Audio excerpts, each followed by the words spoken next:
¿Qué tal? ¿Cómo están? Muy buenas tardes a todas las amigas y amigos que comparten con nosotros estas conversaciones, reflexiones, discusiones, llamadas, intercambios. Estamos una vez más acá en la Radio que Piensa, en la Radio Universidad de Chile, con Tiempo de Tomas. Estamos para mirar un poco lo que está pasando en nuestro país, lo que está pasando también en el mundo, en América Latina. Ayer el gran Pepe Mujica entregó el mando de la nación uruguaya a Tabaré Vázquez en una ceremonia que tuvo mucho de emoción, mucho de sentimientos encontrados. Por un lado de un profundo agradecimiento a un gran presidente, una persona que se ganó el cariño no solo dentro de su país, sino que en el mundo entero, que fue reconocido como alguien que se fue tal como llegó, en su escarabajo, en su pequeño autito, a su pequeña casa, parcela en las afueras de Montevideo. Mientras tanto, acá en Chile hemos tenido un febrero muy alejado de las conductas de ese gran hombre, de ese gran Pepe Mujica. Retomamos nuestros programas, comenzamos una nueva temporada y no podemos dejar de hacerlo reflexionando sobre qué ha pasado en nuestro país en estos últimos 30 días en que nosotros no hemos estado al aire. Dejamos el programa en enero con el caso Penta, con los escándalos de la UDI, con la impúdica relación impresentable y vergonzosa, aunque ya sabía desde hace mucho tiempo, de ese partido con el mundo de los grandes empresarios, con el mundo de los negocios que lo financia y a cambio le pide, le exige, le obliga votar y legislar a su favor.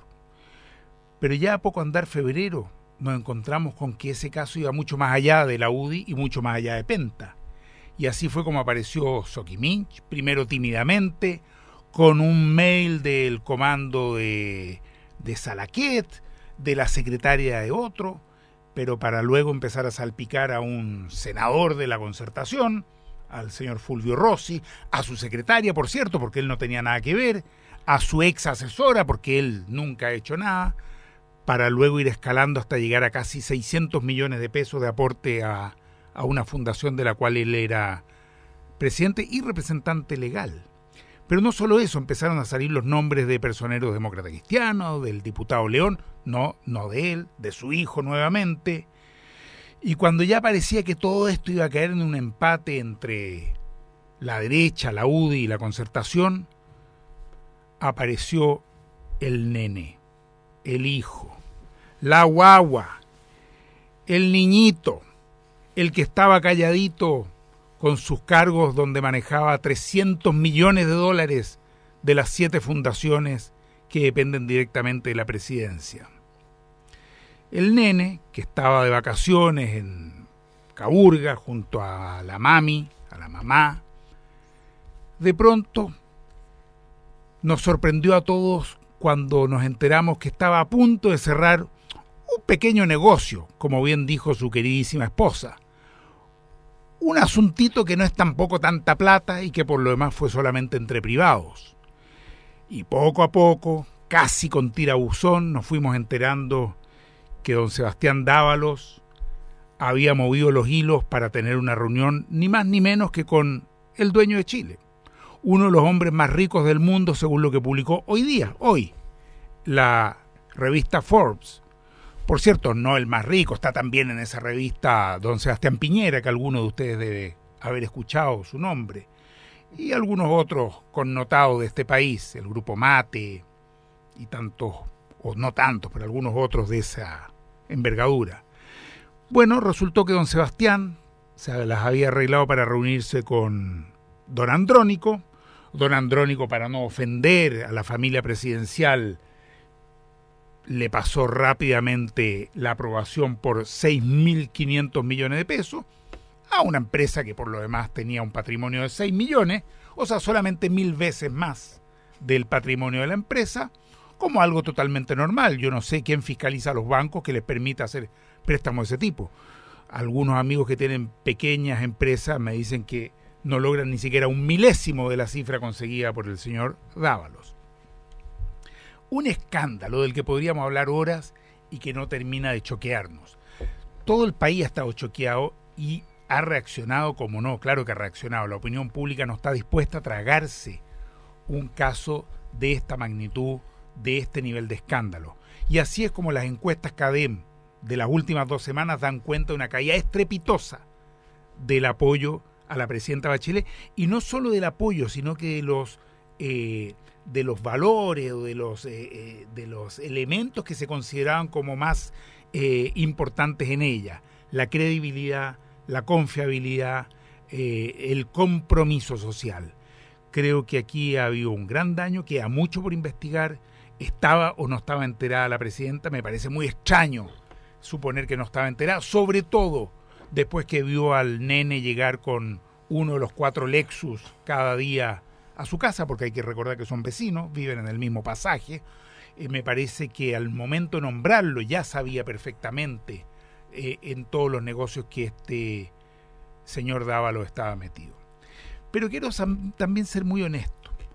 Y aunque parezca general después de la guerra, quiero decir que a los humanistas no nos sorprende todo lo que está pasando. ¿Y por qué no nos sorprende? Porque desde hace ya mucho tiempo decimos que en esta sociedad, en este sistema, el valor central es el dinero. Y cuando el valor central es el dinero, todo se reorganiza, todo se alinea, todo se adecua a los intereses del dinero. Y nos encontramos entonces con que la política termina estando totalmente cooptada y al servicio del dinero. Y nos encontramos que muchos ámbitos del quehacer político, social, cultural, religioso, están completamente vinculados, cooptados y tomados por la política. Lamentablemente esto es así en todos los ámbitos, y así es como vemos que, por ejemplo, incluso cuando la Corte Suprema ordena, en el caso de Caimanes, el cierre de determinadas obras porque van contra la legalidad vigente, el dinero del señor Luksich nuevamente logra que estas obras sigan en pie. El dinero manda, y lamentablemente lo hemos visto con una contundencia que pocas veces habíamos visto en nuestro país.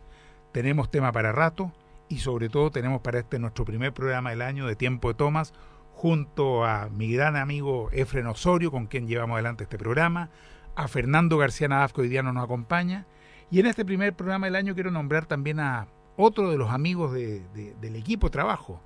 Todos los programas tenemos junto a nosotros a Flavio Neto filmando los programas, que después se suben a la web, están disponibles para que cada uno los pueda ver. Tenemos en el teléfono recibiendo los llamados a Juanita Vergara y a Renato Méndez. Este es un gran equipo, Carmen Gloria Bendaño en la producción, que hace posible que Tiempo de Tomas siga todo este año con ustedes. ¿Qué tal, Efren? ¿Cómo estás? Muy buenas tardes. La verdad es que estoy un poquitín agripado, ¿eh? No por el problema de pente ni nada de eso, sino que parece que tuve un problema de cambio de temperatura.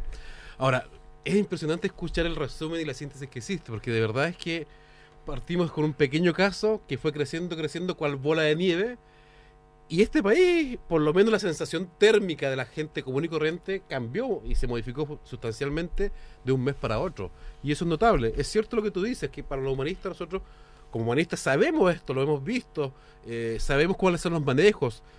Cada uno de nosotros ha sido candidato y ha visto los otros candidatos cómo sacan sus miles de millones de dólares para hacer campaña, cómo van comprando gente, cómo van comprando voluntades, cuando ya son diputados o ministros, cómo van comprando incluso jueces para ir salvándose de situaciones complicadas y delicadas. Pero algo pasó en este país que lo que antes parecía que era normal o se sabía entre cuerdas, se hace público y se condena. Yo creo que es interesante hablar de esos dos temas, pero para antes de meternos más un poco de eso, quiero presentar a nuestro invitado del día de hoy. Tenemos con nosotros a el profesor de Derecho Constitucional de la Universidad de Chile, don David Ibaceta. David, bienvenido, estamos por acá, muchas gracias por asistir con nosotros. Bueno, antes que todo agradecer a ustedes la invitación a este programa. Me parece que es una especial instancia en la que se pueden discutir grandes temas. La verdad, las cosas que la introducción que ha hecho Tomás refleja muy bien el estado de la cosa pública en estos días. De manera que me siento honrado de ser parte de este panel el día de hoy y conversar con ustedes de estos temas que están generando un movimiento inusitado en la cosa pública, que es lo que realmente a muchos nos interesa, que la cosa pública funcione bien y sea consistente con la demanda de una ciudadanía que uno logra ver, está más atenta y más pendiente de que no se salga esto más allá de los cauces que uno estima que son normales. Una primera pregunta así, directo en tu tema, y después vamos a volver, me imagino, a todos estos casos y a las reflexiones que dejó abierta Efren. ¿Puede una constitución diseñada de cierto modo, de otro modo de la que tenemos actualmente, que proviene de la dictadura, prevenir este tipo de situaciones? ¿Puede ese marco legal fundamental que es una constitución regular mejor este tipo de escándalos para que no se produzcan o para que sean debidamente sancionados, o no tiene nada que ver con el mundo constitucional? Yo diría que tiene todo que ver con el mundo constitucional. Y el problema del mundo constitucional chileno es el diseño constitucional. Porque todos sabemos que el diseño constitucional chileno es la herencia de la dictadura. El tirano nos dejó la Constitución y nos dejó una Constitución mañosa, con cláusulas configuradas de tal manera que pudiéramos cambiar poco aquello que efectivamente la ciudadanía demanda. ¿Y por qué digo esto? Porque el diseño constitucional chileno no solamente está configurado a partir de una carta fundamental.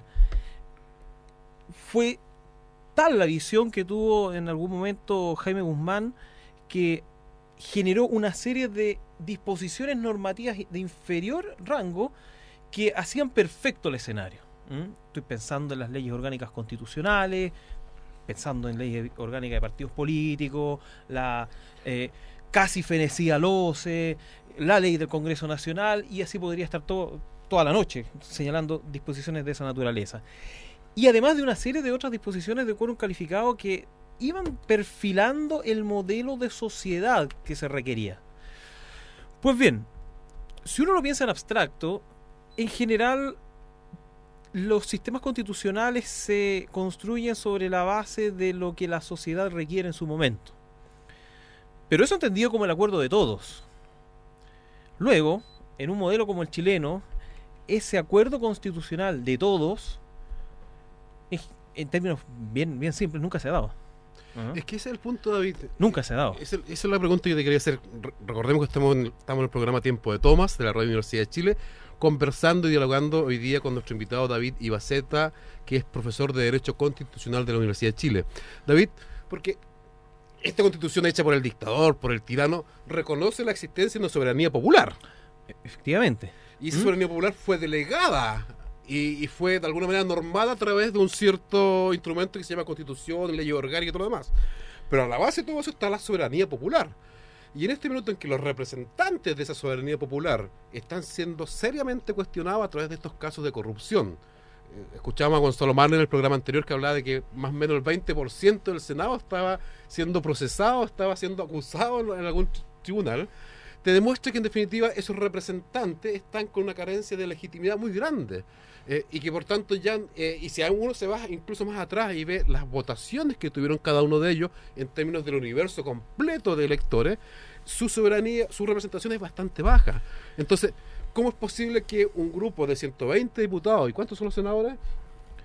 Ya no recuerdo, 38 senadores, más algunos burócratas que están en la moneda, arrebaten y capturen la soberanía popular y después digan, no, esta constitución no se puede cambiar? ¿Cómo se sale ese impas? Bueno, más allá de cosas finitas de legislación. Sí. A ver, uno debiera entender que un sistema constitucional no debiera hacerse cargo de la cosa pedestre, de la cosa del día a día. Las constituciones están para fijar los grandes temas. Las constituciones están para fijar las guías que las sociedades quieren llevar adelante, los objetivos, las finalidades. Y que deben ser objeto de lo que la ciudadanía requiere, de lo que el pueblo quiere. El problema está que esta Constitución, por supuesto que no reconoce esa necesidad del pueblo. Alguien me podría decir, pero bueno, la Constitución ha sido reformada, ha tenido cambios sustantivos en 1989, el año 2005, perfecto. El problema está que las modificaciones que, si uno lo mira desde un punto de vista más conceptual, han sido más bien formales que sustantivas respecto de lo que debe ser una Constitución, están además supeditadas a toda esta legislación de detalle que va a ir regulando cada uno de los ámbitos de la cuestión pública. Porque hay una cuestión que uno debe recordar, y en Chile tenemos la, no sé si buena o mala costumbre, de ser extremadamente legalistas. A tal extremo que surge un problema y la solución inmediata es una ley. El problema de los perros vagabundos hay que solucionarlo con una ley. El problema de los sujetos que se exceden en el consumo de alcohol hay que resolverlo por una ley. Y es un problema de la concepción que tiene la institucionalidad chilena a resolver las cuestiones. Ahora, en rigor las constituciones debieran ser una cuestión muy sencilla que genere los grandes términos de acuerdo de una sociedad. Estados Unidos, más allá de si estamos de acuerdo o no, tiene una constitución que tiene más de 200 años. Y el sistema político institucional se ha ido regulando sobre una cuestión que estaba fijada hace 200 años. Pero, David, disculpe que te interrumpa. Acá, a mi juicio, hay una soberanía popular que fue capturada, que fue secuestrada, y que no la quieren devolver. Entonces, y en ese secuestro, en esa captura, de alguna manera se justifican en un entramado legal hecho, además, por un dictador. Sí, pero entonces, fíjate que además... ¿cómo recuperamos la soberanía? Fíjate además... Bueno, primero cambiando la Constitución. Porque fíjate que la Constitución es bien es loca. Es loca. Porque no reconoce a la soberanía popular. No la reconoce. No la reconoce. La Constitución lo que reconoce es una soberanía nacional. Y esto de la nación es un concepto abstracto que nadie sabe para dónde va. Y no sé, a uno te podría poner un poco más fino y decir, bueno, la nación mapuche en realidad no tiene por qué hacerse cargo de esta Constitución. Y porque ahí se tomó una opción. Se tomó la opción de señalar que la soberanía residía en la nación y no en el pueblo. O sea, ahí nos quitaron de entrada esta posibilidad de hacer cosas. Y lo que nos dicen es que usted puede ejercer una parte de la soberanía. Y bueno, ¿y cómo la ejerzo? Bueno, yo le doy dos opciones nomás para ejercerla. Las elecciones populares y el plebiscito. Y nada más. Olvídese de lo otro.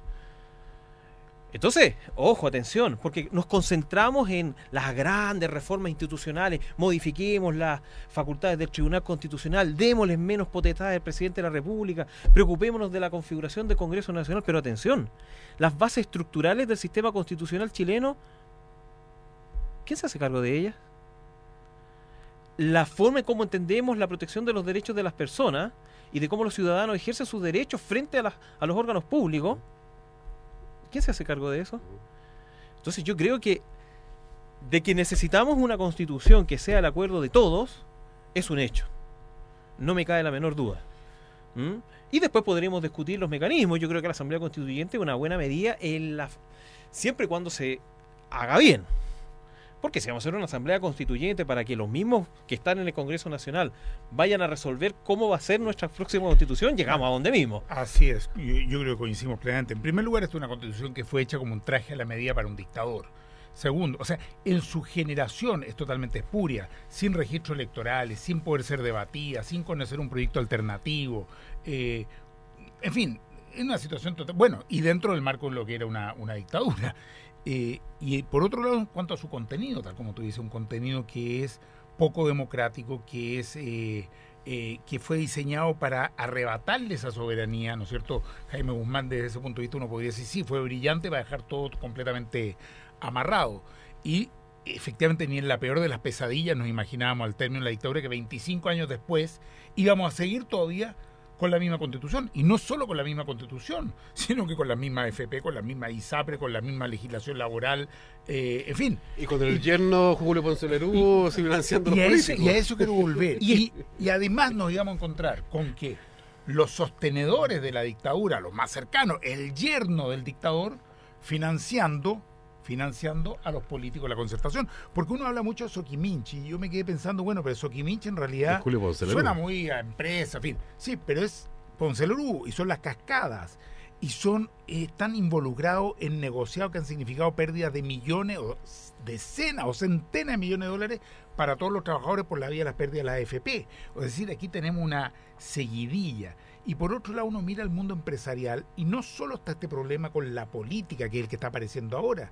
Hemos tenido la colusión de las farmacias, hemos tenido la colusión de los pollos, hemos tenido la colusión de los barcos, de las navieras. Es decir, es una situación en la cual la gente está totalmente, ¿cómo decirlo?, expuesta a ser arrasada, ¿no es cierto?, por poderes que cooptan todos los derechos sociales. Y fíjate, Tomás, que esa cuestión, en mi opinión, va mucho y trasciende más allá de lo estrictamente normativo, legal o constitucional. Yo creo que esta idea de que el dinero es el paradigma ha generado una grieta en la ética pública. ¿Mm? Ese es el gran problema. O sea que el señor Dávalos se embolse 3.000 millones de pesos sin haber movido un solo dedo, y que después personeros de gobierno digan, bueno, este es un problema entre privados, pero por favor, señor, ¿de qué estamos hablando? Que los otros señores entreguen, según lo que está por lo menos públicamente informado, ofreciendo boletas ideológicamente falsas para obtener un beneficio tributario en el caso de los señores Penta, un beneficio electoral en el caso de los candidatos. ¿De qué estamos hablando, señores? O sea, un problema de ética, un problema de cómo se deben hacer bien las cosas, que al parecer a nadie le hace mayor problema. Y es una cuestión que, en mi opinión, trasciende lo estrictamente normativo, y tiene que ver con la forma en cómo la sociedad está asumiendo ciertos roles, ciertos paradigmas dentro de lo que es una comunidad. Es que ahí es donde yo hago la siguiente reflexión: los bancos, el sistema financiero, porque detrás de todo esto está el flujo de dinero, un flujo tremendo de dinero que manejan los grupos financieros, fundamentalmente los bancos y todas las entidades asociadas a los bancos. Y resulta que cuando un banco importante quiebra, se dice, en Estados Unidos, se hizo en Chile en el año 80, cuando quiebra un banco que es privado, se dice no es posible dejarlo quebrar porque eso tiene consecuencias públicas. Y por tanto, el año 80, acá en Chile, se ayudó a todos los bancos, se le prestó plata de todos los chilenos para evitar su quiebra. Y hace poco, hace unos 4 años atrás, en Estados Unidos se hace una cosa muy similar. Sin embargo, la reflexión que yo hago, es cierto, todo el mundo dice ahora hay que tener una nueva legislación que castigue a los políticos que hagan trampa y se les destituye su cargo. Bien, estoy de acuerdo con eso, pero yo le agrego algo más.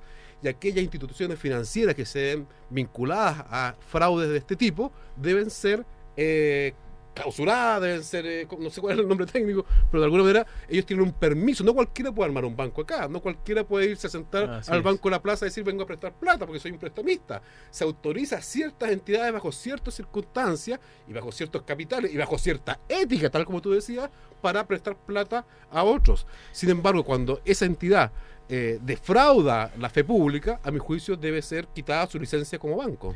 No, y efectivamente eso es una realidad. A mí me parece que hay un tema ahí muy, muy potente. O sea, la sociedad entendió que ciertas áreas económicas tenían tan especial connotación y podían generar tales efectos en la ciudadanía que fue extraordinariamente exigente en su regulación. Bueno, de lo mismo, esa exigencia uno debiera llevarla a todos los ámbitos de la actividad propia de, en este caso, por ejemplo, un banco. Estoy pensando además también en estas empresas que han generado acciones de colusión y han terminado generando graves perjuicios a la ciudadanía. Estoy pensando en las farmacias, estoy pensando en el tema de los detergentes en algún momento, estoy pensando en el tema de los cerdos y en todos estos problemas que ha generado también temas como la libre competencia. O sea, la libre competencia acá en Chile ha sido un tema que muy desfasado en los tiempos de lo que está ocurriendo en el mundo. En Estados Unidos una empresa que genera una colusión de esta manera, lisa y llanamente se va para la casa. Acá en Chile le ponen una multa o eventualmente llega un acuerdo y se acabó. Y sigue funcionando y no pasa nada. Yo creo que, bueno, nos hemos entusiasmado tanto con el programa y conversando con David que ni siquiera dimos los teléfonos. Sí. Aunque ya los auditores y las auditoras se lo conocen, pero vamos a repetirlo igual porque la segunda parte del programa, como todos saben, es con teléfono abierto para que llamen, pregunten, critiquen, nos pelen, no tanto, pero opinen lo que quieran.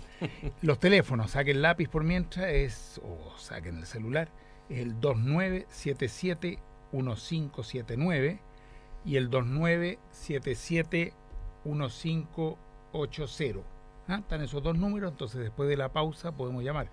Pero además, David, yo entiendo que tú trabajas en el Consejo para la Transparencia. Así es. Por lo tanto, creo que podemos conversar mucho, porque aquí hay mucho que tiene que ver justo con ese tema, el tema de lo oculto y lo transparente, lo público y lo privado, lo que se sabe y lo que no se sabe, la impunidad que da el secreto o el empoderamiento de la ciudadanía cuando sabe lo que está pasando. Creo que son todos temas que podemos conversar a la vuelta Sin duda. de corte en la segunda parte.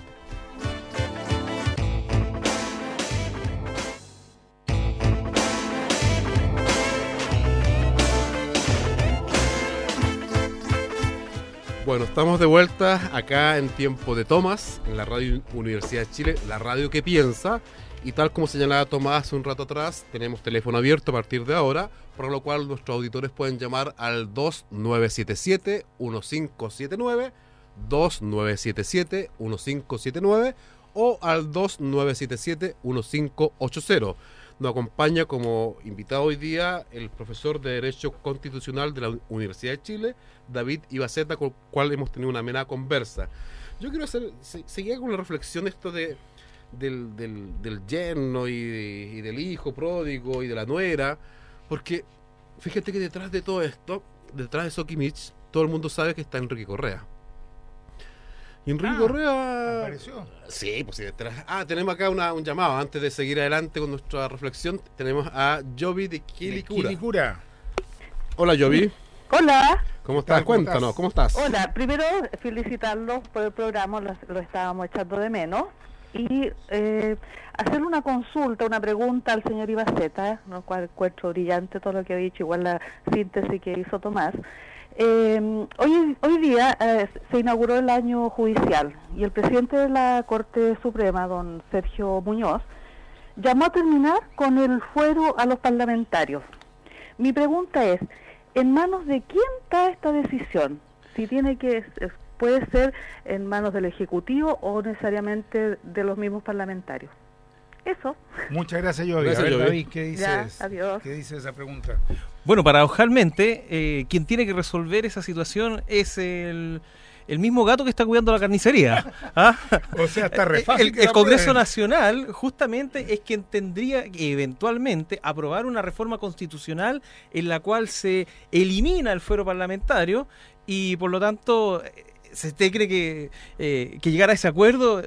Yo propondría que el Ejecutivo enviara un mensaje, un proyecto de reforma constitucional, tomando testimonio de las palabras del presidente Muñoz para que el Congreso Nacional se ponga colorado un ratito y salga al pizarrón. Pero si no están dispuestos a eliminarse su pequeño reajuste de 500.000 pesos, imagínate, van a sacarse el fuero. Bien, Sergio Muñoz, hay que reconocerlo. Bien Sergio él, Muñoz bien él, sí. ha impuesto un ritmo y una... Yo siento que, por un lado, la calle del 2011, con la gente exigiendo muchas cosas de libertades, de derechos, de que no la vuelvan a pisotear, simultáneamente un Sergio Muñoz que llega a la Corte Suprema y que le da un impulso bastante distinto a una institución que estaba muy al debe. Bien, Sergio Muñoz. Tú hablabas de un yerno, estabas hablando. Sí, pues de Ponce Lerú, que es el dueño de Sokimich, que es el yerno de Pinochet. Estuvo casado con Lucía Pinochet, me parece, ¿no? De las 2 o 3 hijas fue la Lucía. Alguna. Sí.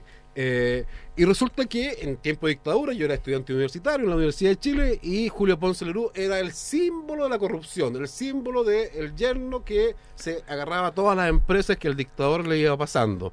Y eso era un escándalo. Y resulta que ahora me encuentro con que don Enrique Correa, dueño de Imaginación, ex ministro de Patricio Elwin, resulta que asesora a Julio Ponce Lerú y entre otras cosas le dice, están los medios de comunicación, le dice, mira, para salir de tu impasse complicada en el caso Cascada, entonces tienes que apoyar a distintos candidatos de todo el espectro político. Y ahí es donde aparece el señor Rossi, aparecen todos estos demócratas cristianos siendo apoyados por Julio Ponce Lerú, dueño de Sokimich. Entonces, la verdad es que O sea, esto para cooptarlos directamente. ya lo va comprando. Quien quien pone la plata pone la música, dice la gente de la sabiduría popular. Pero fíjate, yo quiero decir otra cosa. Hubo una frase que se dijo que era desafortunada de la esposa del hijo de la presidenta, de la nuera, a propósito de los 2.500 millones de pesos que habían ganado en la pasadita. Ella llega y dice, pero si no es tanta plata. Y claro, para nosotros que dependemos de un sueldo es muchísima plata. Pero en estas esferas del poder, yo me quedé pensando y dije, bueno, toda la zona aledaña al vertedero Lepanto, lo que hoy día se conoce como la zona de Nos, fueron terrenos comprados por Pérez Lloma, el hermano de Edmundo, el señor de las casas Copeva. Ah, sí, el del caballo. Hizo exactamente lo mismo que hizo este señor Dávalos.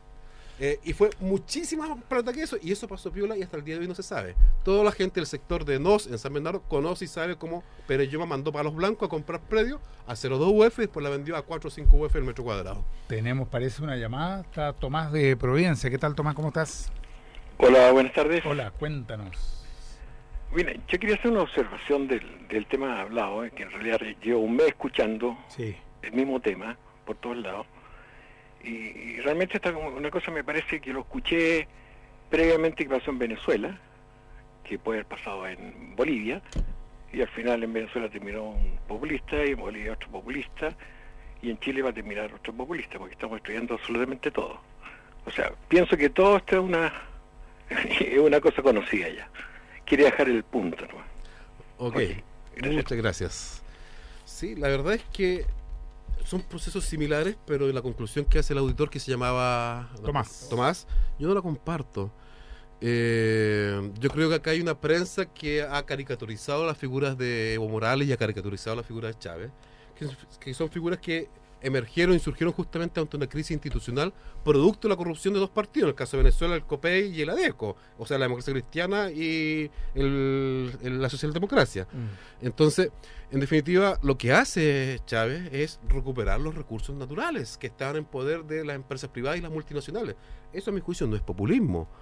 Populismo es un Piñera que se gana en 4 años siendo presidente de la República, aumenta su fortuna en cientos de millones de dólares. Entonces, en definitiva, yo creo que hay una crisis institucional, me parece interesante y sano. Lo importante es ver y discutir hacia dónde queremos buscar la salida. Sí. ¿Hacia reordenar la cosa o hacia una salida realmente que oxigene la política? Sí, no obstante lo que tú mencionas, Efren, a mí me parece, y hay que concederle un punto al auditor. Yo siento que, y espero que no lleguemos a ese punto, siento que estos escándalos, esta escandalera de millones, esta escandalera de despilfarro, esta escandalera de usar lo público para después beneficiarse en lo privado, generan un tema en la sociedad, generan un tema en la ciudadanía. La ciudadanía comienza, si ya desconfía per se de la clase política, por el solo hecho de ser político, me da la sensación que estas cuestiones aumentan esos niveles de desconfianza. Puede parecer una cuestión pedestre, pero me parece que estas cosas, las rutinas de los humoristas, donde yo sentí el otro día al señor Andrade muy afectado porque decía que los humoristas estaban haciendo un uso descarnado de la figura de los políticos y que eso. Pero señor Andrade, póngase las pilas entonces, pues, porque esto eventualmente, y la experiencia lo ha demostrado, puede generar situaciones dificultosas. Yo creo que en ese sentido se están equivocando drásticamente las dirigencias de la nueva mayoría y de la derecha en creer que esto se puede volver a arreglar con un acuerdito de empate como hicieron ya en su momento Lagos con Longueira. Creo que esto rebalsó el vaso, así creo que la ciudadanía está profundamente en rechazo frente a este tipo de acuerdos, y si lo llegan a hacer, creo que se van a encontrar con una respuesta muy categórica de grandes mayorías. Creo que tenemos otro llamado. Tenemos a Emiliano de San Ramón en la línea. ¿Qué tal, Hola, Emiliano? ¿Cómo estás? Buenas noches, gusto en saludarle. Buenas a pesar noches. que creo que son el capitán Araya, embarcó a su gente y se quedó en la playa. Durante todo febrero nos han tenido abandonados, Pero desorientados, desinformados, atroz. Así que un fraternal reclamo. así crece el interés, ¿ves? Claro. es que el sadismo en este país ya impera en todas las por favor, creo que la crisis que vive la clase política y que vive el sistema de dominación es brutal, pero estamos tan despistados la gente de izquierda. Y cuando hablo de izquierda no hablo de la Concertación, no hablo de la nueva mayoría o de la nueva pillería, estoy hablando de los que estamos fuera, digamos. Entonces, estamos desarticulados. Por favor, ustedes que tienen gran capacidad de comunicación, que tienen los elementos, por favor, hagan algo, hagamos algo, unámonos, reunámonos, reunirse, porque si no vamos a seguir dando palos de ciego y estos patanes van a seguir manejando el país. Y doña Michelle Bachelet, ¿cómo se llama? La gata parda va a seguir mintiendo. Eso que se enteró por la prensa del escándalo de su hijo no puede ser la presidenta de la República. Si es así, si es honesta y es así, debería echar a patada al ministro del Interior y a todos los patanes de comunicación y asesores que tienen, porque la han estafado, por lo tanto no le creo. Buen punto, muchas Emiliano. Gracias, felicidades, qué bueno que llegaron. Un abrazo, Emiliano, muchas gracias a ti. Sí, efectivamente, y ahí yo creo que entramos un poco a este tema de la transparencia que quería que alcancemos a conversar un poco. ¿Cómo es esta relación hay tanto que hablar de cómo es esta relación entre lo público y lo privado? ¿Qué debería saberse y qué es lo que no debería saberse? Dávalos debería haberle informado no solo a su madre, sino al país. ¿Qué cosas tenemos derecho como ciudadanía a saber y cuáles no? Bueno, yo creo que lo primero que todo hay que hacer una distinción, ¿m? Y hay que ir un poquito más allá de lo estrictamente legal. Y esto tiene que ver con que cómo es la forma en que debe actuar una persona que está ejerciendo un cargo público. Y en este caso, no estamos hablando de cualquier funcionario público, no estamos hablando del jefe de tránsito de la municipalidad de Timauquel. Estamos hablando, uno, del hijo de la presidenta de la República. Ajá. Y dos, de una persona que tiene a su cargo una cantidad de instituciones que dependen de la presidencia que son muy importantes. No solamente importantes por la interesante y gran labor social que cumplen, sino que por la cantidad de millones además que maneja. Es una cantidad importante de recursos públicos que se maneja. Pero volviendo al punto, claro, alguien me podría decir, bueno, esta es una cuestión, es un negocio privado. El señor Dávalos hizo esto antes de que la presidenta asumiera el cargo, aún no había sido electa, pero yo creo que hay que tener un dedo de frente para saber que en el momento en que, en abril del 2013, todo Chile sabía que Michelle Bachelet probablemente iba a ser la presidenta de la República. Por lo tanto, la prudencia con la que debía actuar su entorno familiar más directo debía haber sido máximo. Y luego, claro, entra a tallar un tema interesante desde el punto de vista de la transparencia de lo público. Hay que recordar que se hizo mucha escandalera a propósito del caso Dávalos para que el señor Dávalos entregara su declaración de patrimonio y de intereses. Bueno, resulta que un año antes, un par de meses, asumía la presidencia, por vía de acceso a la información pública, se solicitó esta declaración de intereses y patrimonio. Y resulta que el señor Dávalos se negó a entregarla. ¿Ah? Entonces, hay una cuestión muy delicada. Yo creo que Chile ha avanzado mucho en tema de transparencia. Tenemos una ley que con una institucionalidad que va a cumplir 6 años. Las personas ya son conscientes de la existencia de este derecho, lo están usando mucho. Existe una posibilidad y un derecho de acceder a todo tipo de información pública. Los órganos públicos tienen una obligación clara, legalmente establecida, de publicar una cantidad enorme de información. Pero creo que no solamente basta con que esta cuestión las regule la ley. Se necesita una potente campaña de difusión. Las personas necesitan empoderarse de este derecho de acceso a la información pública, porque de otra manera todavía podemos quedarnos en lugares lúgubres, en opacidad, y seamos honestos, de no haber existido ciertos inconvenientes entre el señor Dávalos, ente privado, y un señor X, que no recuerdo su nombre. Una demanda laboral. Probablemente nadie se hubiese enterado de esto. Eso es lo más impresionante. Es decir, y en el caso Penta lo mismo. Exacto. Si el señor Bravo hubiese obtenido una compensación suficiente por todo esto, es muy probable que esto se hubiese terminado en el caso del fraude al FUT y los contadores, estos señores que fueron condenados un par de días hubiesen David, salido. Te interrumpo porque tenemos un nuevo llamado, don Guillermo de Maipú. Guillermo, ¿estás por ahí? Sí, claro.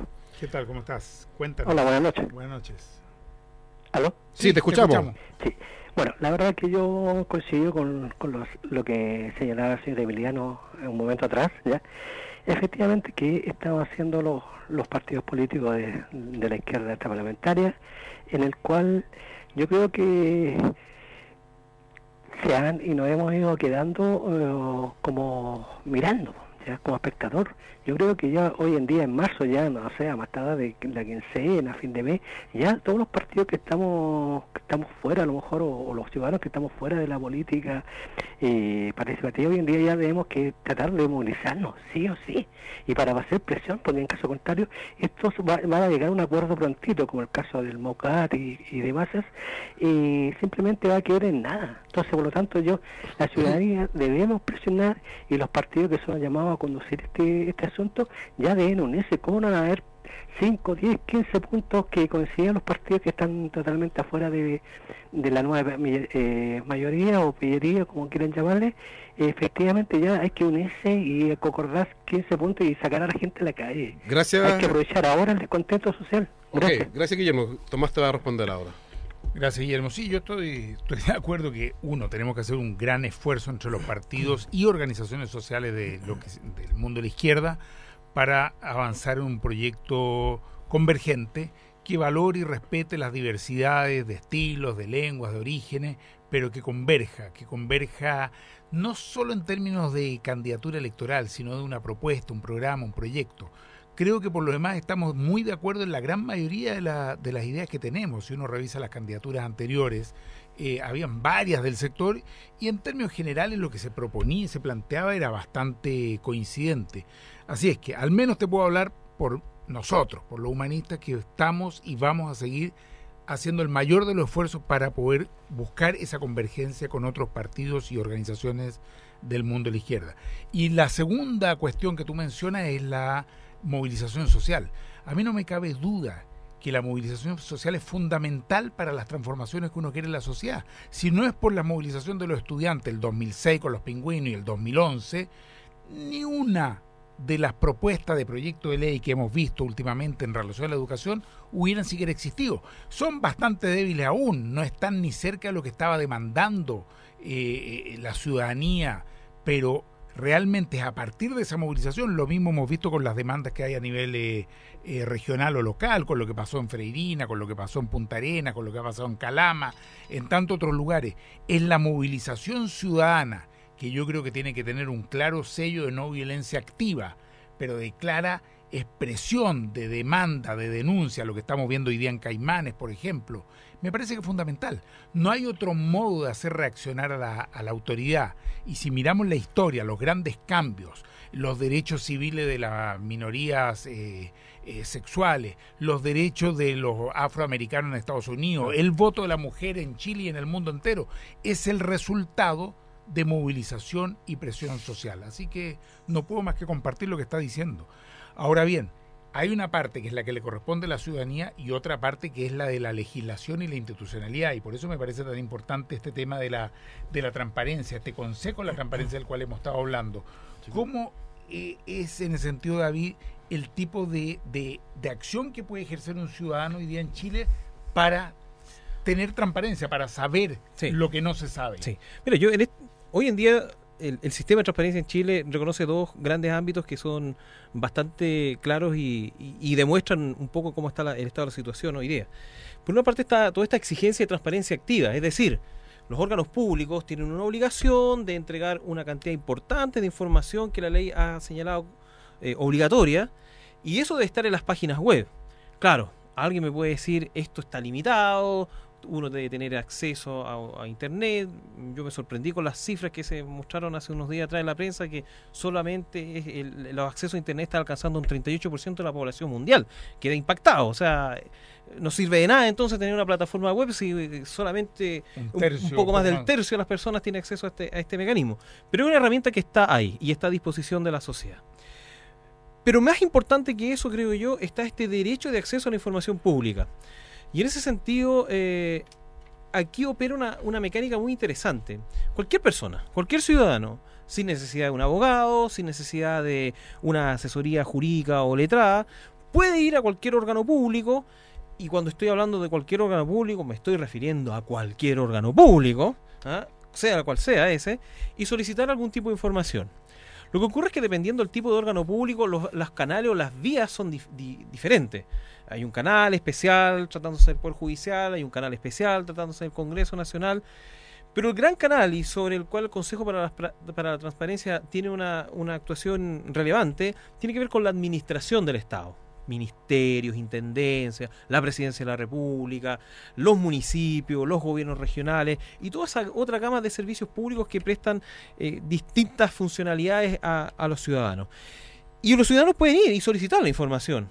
Y los órganos eventualmente pueden decirle, sí, señor, accedo a la información. ¿Cómo? ¿Va a un ministerio? Perdón. Pero, ¿Juan Pérez va a un ministerio?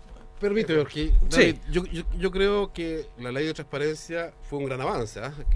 Yo fui concejal y la verdad es que como concejal incluso tenía muchos líos para acceder a la información de mi propia municipalidad. Sí, y eso hasta el día de hoy. Fíjate. Era muy complicado. Sin embargo, cuando ya dejé de ser concejal, aparece la ley de transparencia y lo estaba usando como ciudadano común y corriente. Y es un avance súper importante. No obstante, veo algunas limitaciones. Por ejemplo, más o menos el 50% de los municipios no cumplen la ley de transparencia activa. Así es. Y me parece que no tienen sanción. No sé qué.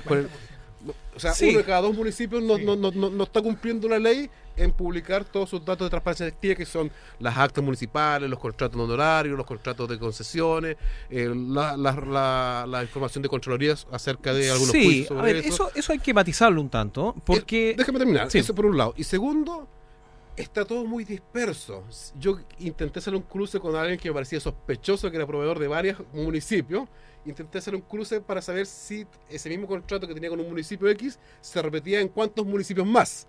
Sin embargo, eso es imposible dado la forma en que están estructurados los datos. Así es. Entonces, ¿cómo avanzar hacia una fuente única de datos donde tenga una sola planilla y yo puedo saber el señor Juanito Pérez está con contratos de áreas verdes con tales municipios? Sí, yo creo que esa es una problemática que se soluciona no generando una especie de banco de datos general. Tengo la sensación de que establecer ese tipo de institucionalidad eventualmente podría generar problemas como los que hemos tenido hasta el día de hoy con el INE. Estoy pensando en un problema importante. Pensemos que el censo de hace un par de años atrás básicamente no ha servido de nada. Yo creo que la solución está más bien por, uno, dotar de mayores facultades y de mayor disponibilidad presupuestaria, sobre todo a las municipalidades que tienen menos recursos, que son las más afectadas por el tema de la transparencia activa.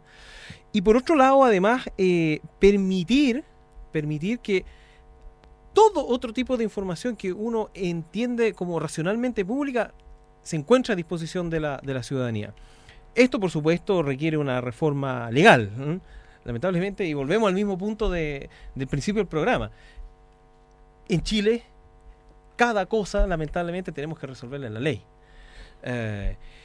Sin embargo, me parece que esa situación se resuelve con una ciudadanía más activa, ¿eh? Con una ciudadanía que haga valer el derecho, que solicite, que sea catete, ¿eh? Requiera a los municipios, requiera a las gobernaciones, a los ministerios la información. Porque eventualmente... Es que es re difícil ser catete porque, te lo digo sinceramente, la gente trabaja 10, 11, 12 horas diarias. Por supuesto. Está con el jefe encima machacándole que tiene que hacer la producción. Así es. Llega a la casa a hacer las camas, a comprar el pan y es difícil ser catete, no puede faltar la pega. Entonces, ¿quiénes están usando y usufructando la ley, que a mi juicio es buena, pero que es insuficiente? Son de alguna manera ciertas ONG que tienen cierto financiamiento, que nuevamente llegamos, ¿quién financia esa ONG? Quien pone la plata, pone la música. Entonces, buscan algunas cositas, pero otras hacen la vista gorda. Sí, yo creo que tiene que ver más bien con los canales de acceso. Hoy día los canales de acceso que se han implementado están ligados fundamentalmente a temas informáticos. O sea, se entiende que Internet es tan masivo que se ha establecido lo que se denomina el portal de transparencia, a partir del cual ciertos órganos públicos le permiten al ciudadano ser catete. Ser catete. Yo creo que eso hay que potenciarlo. Hay que potenciarlo. Creo que en Chile estamos viviendo un boom de las comunicaciones, las redes sociales. Me parece que hoy día debe ser un porcentaje muy alto, si no el total de teléfonos que tienen acceso a Internet, y por lo tanto hay que utilizar esa herramienta. No, yo lo usaba y funciona. Efectivamente pedí información a través del Consejo de Transparencia que me había sido negada en alguna repartición pública. Bueno, en ese sentido, el rol que tiene el Consejo para la Transparencia ha sido, yo creo, bastante relevante. O sea, cada vez que los ciudadanos son negados en su acceso a la información, tienen esta posibilidad de ampararse y de reclamar ante esta institución pública y ampararse gratuitamente, sin necesidad nuevamente de concurrir con abogados y obtener una satisfacción de una necesidad muy sencilla, necesidad de saber las cosas. Yo, a propósito de esto, de lo que se sabe y lo que no se sabe, quiero volver al tema inicial que hablábamos, que era todos estos escándalos que hemos estado viendo.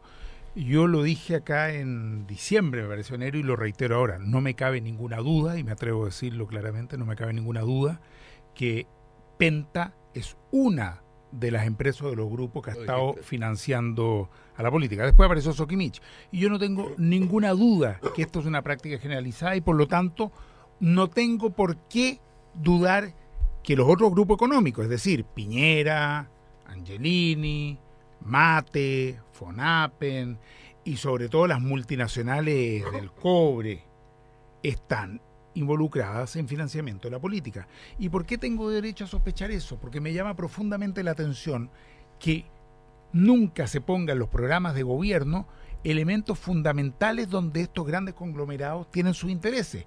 Llama la atención que se hace una reforma tributaria que a cualquier persona con dos dedos de frente le parece que tiene que aumentarse el royalty del cobre, que es el más bajo del mundo.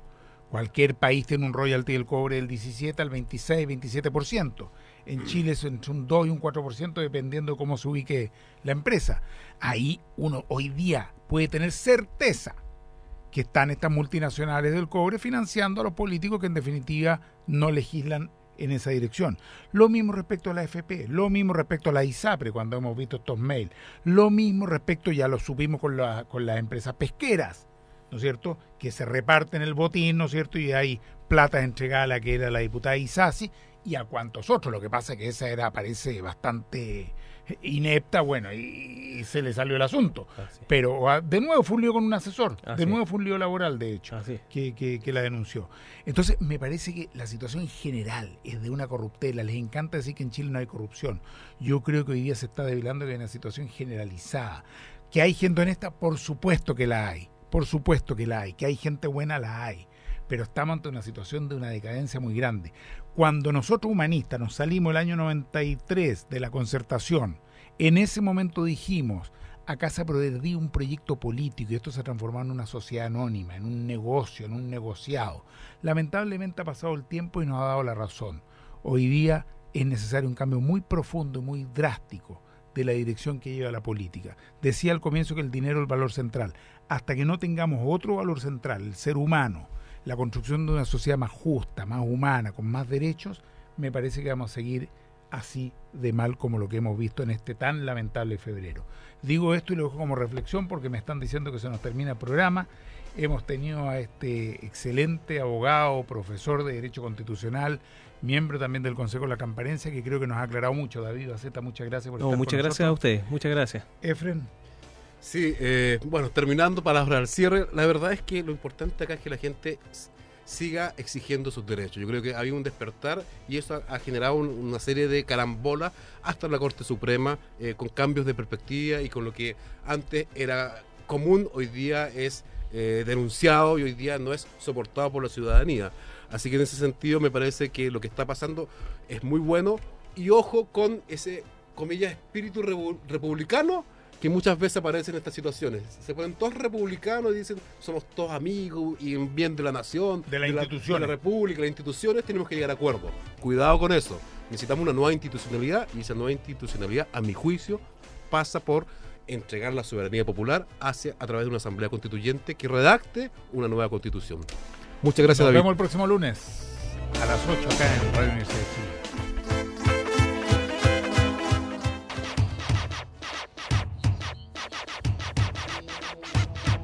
En Radio Universidad de Chile hemos presentado